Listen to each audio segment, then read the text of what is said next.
Au sujet de l'histoire, c'est...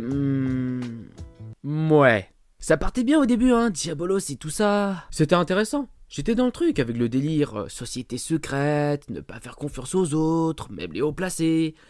Mais là, avec la révélation à la fin de la saison 2, on va pas se mentir, ça part en couille. Maintenant, il y a une histoire de plusieurs dimensions, comme quoi le mana, Diabolos, etc., ça vient d'une autre dimension et que les dimensions s'influencent entre elles. La facilité. On dort. Ah vraiment, quand j'étais déçu quand j'ai vu ça. C'est comme si tu préparais un bon repas pour finalement commander un tacos parce que t'as la flemme. Décevant. Et puis à la fin, le bouc retourne dans son ancien monde. Ouais, ça y est. Je m'attendais à plus de mystère, à une réponse plus recherchée.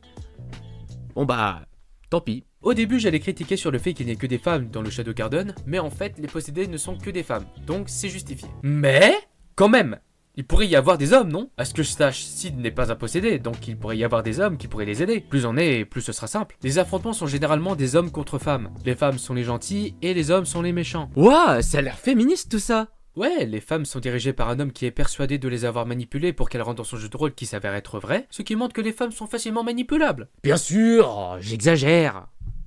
Bon, un peu trop. C'est juste que ça me saoule de voir des meufs qui aident le perso principal, ce qui crée un harem sans intérêt. Wow, je crois qu'on a l'impression que je n'aime pas The Eminence in Shadow, alors que j'aime bien.